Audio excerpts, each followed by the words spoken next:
Assalamualaikum warahmatullahi wabarakatuh. Kami dari kelompok 9 akan menjelaskan tentang perkembangan pada masa dewasa.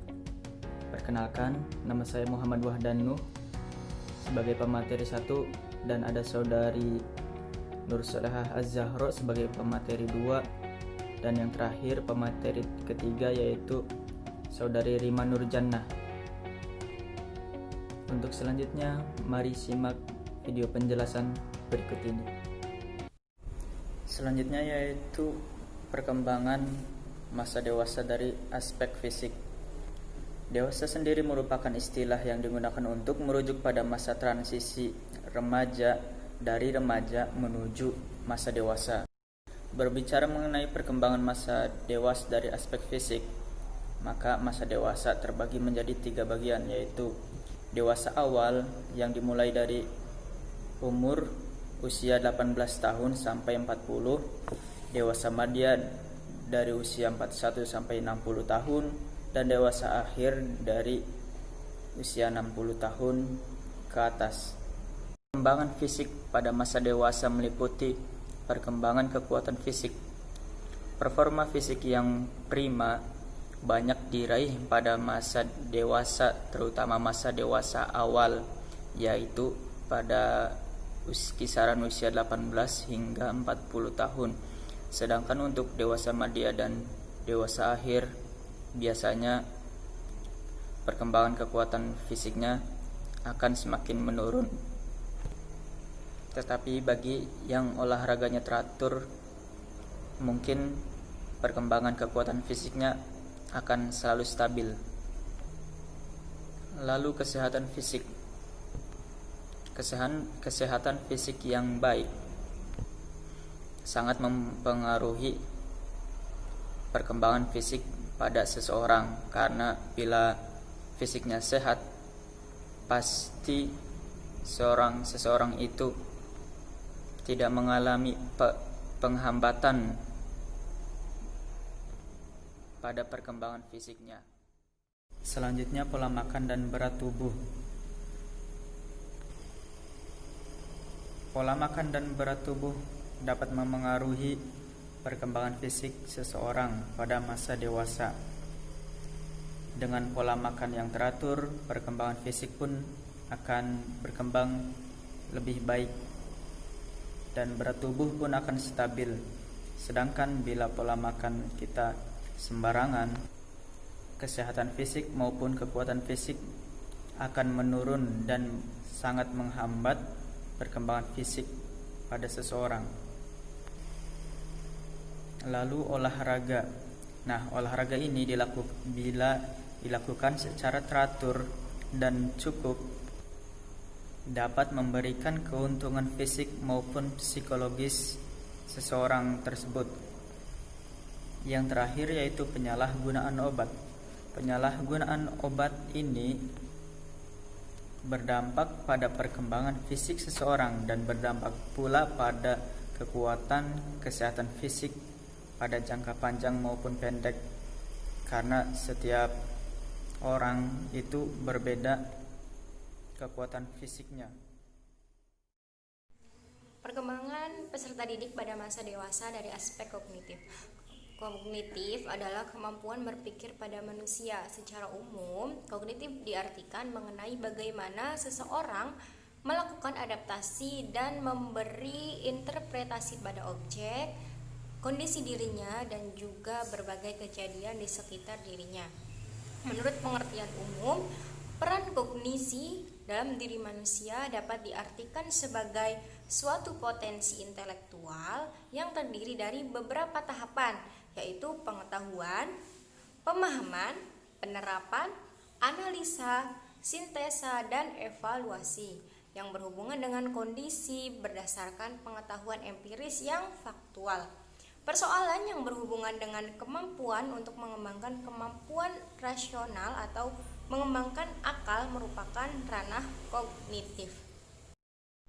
Proses kognitif akan berlangsung sejak kelahiran seseorang sampai akhir usianya. Karena itulah, dalam kajian psikologi perkembangan, ranah kognitif terbagi menjadi beberapa fase dimulai dari kanak-kanak hingga dewasa. Orang dewasa berada pada tahap kognitif operasional formal menurut Piaget. Tahap perkembangan kognitif pada masa dewasa terdapat 7 tahap. Yang pertama yaitu tahap perolehan, yang kedua tahap pencapaian, yang ketiga tahap tanggung jawab, yang keempat tahap eksekutif, yang kelima tahap reorganisasional, yang keenam yaitu tahap reintegrasi, dan yang terakhir atau yang ketujuh yaitu tahap legasi.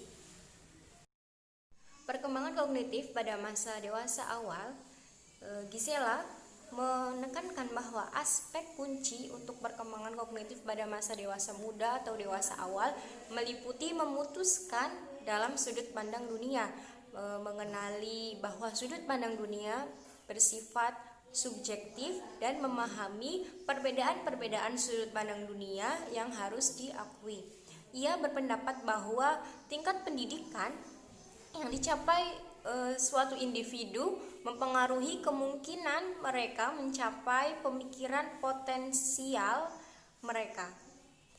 Kemudian kesimpulannya, untuk sebagian besar orang, kemampuan intelektual sangat kuat pada masa dewasa awal. Perkembangan kognitif pada masa dewasa tengah. Menurut John Hearn, beberapa kemampuan intelektual mengalami penurunan. Akan tetapi beberapa kemampuan lainnya mengalami peningkatan. Kemudian John Hearn percaya kemampuan atau kecerdasan kristal mengalami peningkatan pada masa dewasa tengah. Akan tetapi kecerdasan cair mengalami penurunan pada masa ini. Kemudian Shai menyimpulkan bahwa berdasarkan data longitudinal yang ia simpulkan sejauh ini, masa dewasa tengah adalah waktu pada saat seseorang mencapai puncak dari kemampuan intelektualnya, dan menurutnya bukan pada masa dewasa awal. Perkembangan kognitif pada masa dewasa akhir yaitu pada wilayah ingatan di mana individu menyusun informasi untuk memecahkan masalah serta membuat keputusan. Penurunan muncul pada masa dewasa akhir ini. Akan tetapi beberapa aspek kognisi mungkin membaik seiring bertambahnya usia. Salah satunya yaitu kebijaksanaan, pengetahuan pakar mengenai aspek praktis dalam hidup. Kebijaksanaan mungkin meningkat seiring bertambahnya usia karena bertambahnya pengalaman hidup. Akan tetapi tidak semua orang dewasa yang lebih tua memiliki kebijaksanaan.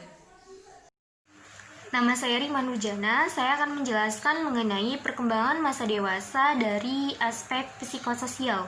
Perkembangan psikososial adalah perkembangan yang berkaitan dengan emosi, motivasi, dan perkembangan pribadi manusia, serta perubahan dalam bagaimana individu berhubungan dengan orang lain. Jadi, perkembangan psikososial merupakan kepribadian yang saling berkaitan dengan hubungan sosial. Yang pertama yaitu ada perkembangan psikososial pada masa dewasa awal. Masa dewasa awal merupakan periode penyesuaian diri terhadap pola-pola kehidupan baru dan harapan-harapan baru. Periode ini secara umum berusia sekitar 18-25 dan berakhir sekitar 35-40 tahun. Yang pertama dilihat dari bahasa. Keterampilan berbahasa lebih dikuasai dan lebih supel serta mudah berkomunikasi dengan orang lain. Yang kedua, moral. Pada masa dewasa dini selalu memiliki keinginan untuk bisa mengikuti nilai-nilai adat istiadat yang berlaku. Yang ketiga, dari emosi. Jadi pada masa dewasa awal, stabilitas emosi masih mengalami naik turun, namun tetap terkontrol dan cenderung mengarah ke titik keseimbangan dan bisa menerima tanggung jawab. Yang keempat, yaitu dilihat dari sosial. Pada masa dewasa ini biasanya akan lebih supel dalam berteman, namun kondisi mereka seringkali mengubah cara berteman ke arah kelompok-kelompok. Lalu yang kelima, dilihat dari kepribadian. Masa dewasa dini sebagai masa kreatif, masa keinginan mandiri, masa komitmen, dan masa ketergantungan.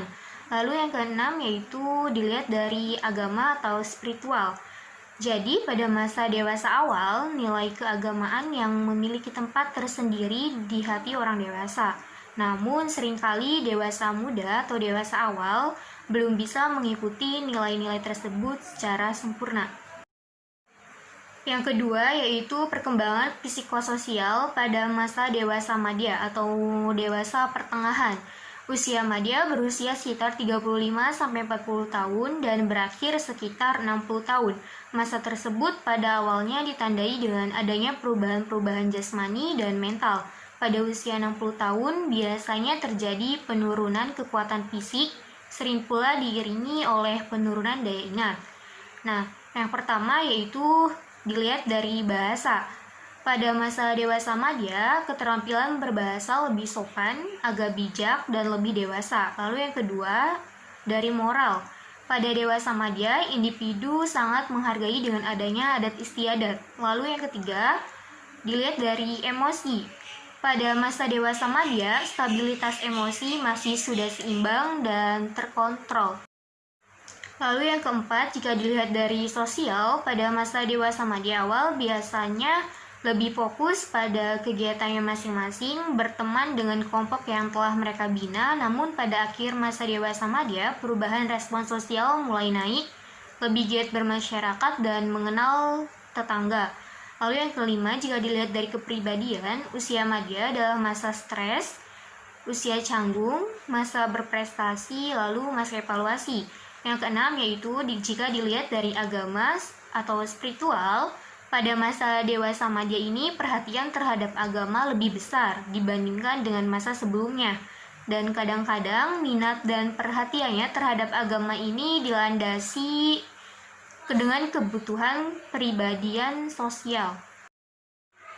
Yang terakhir yaitu perkembangan psikososial pada masa dewasa akhir atau lanjut usia. Menurut Hurlock tahun 2002, tahap terakhir dalam perkembangan ini dibagi menjadi usia lanjut dini yang berkisar antara usia 60-70 tahun dan usia lanjut yang dimulai pada usia 70 tahun hingga akhir kehidupan seorang. Lalu yang pertama, jika dilihat dari bahasa, masa dewasa akhir individu mulai melanjutkan beberapa kemunduran dalam berbahasa.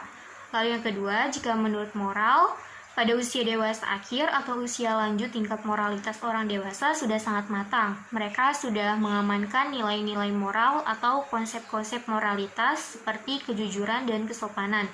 Yang ketiga, jika dilihat dari emosi, masa dewasa akhir munculnya rasa tersisih, tidak dibutuhkan lagi ketidakikhlasan menerima kenyataan baru. Lalu yang keempat yaitu jika dilihat dari sosial, masa dewasa akhir mempunyai berkurangnya fungsi indera pendengaran, penglihatan, gerak fisik, dan sebagainya sehingga dapat menimbulkan keterasingan. Hal itu sebaiknya dicegah dengan selalu mengajak mereka melakukan aktivitas selama yang bersangkutan masih sanggup agar merasa tidak terasing dan diasingkan. Lalu jika dilihat dari kepribadian, masa dewasa akhir yaitu memiliki perubahan individual pada efek menua, perubahan umum fungsi indera pada usia lanjut, penyesuaian yang buruk merupakan ciri usia lanjut, lalu keinginan menjadi mudah kembali sangat kuat pada usia lanjut. Lalu yang keenam yaitu jika dilihat dari agama atau spiritual, mereka banyak mengguliti spiritual sebagai isu yang menarik karena mereka melihat agama sebagai faktor yang mempengaruhi kebahagiaan dan rasa berguna bagi orang lain. Mungkin hanya itu saja yang bisa kami sampaikan. Mohon maaf apabila ada kekurangan dan kesalahan pada penjelasan materi yang telah kami sampaikan. Kami akhiri. Wassalamualaikum warahmatullahi wabarakatuh.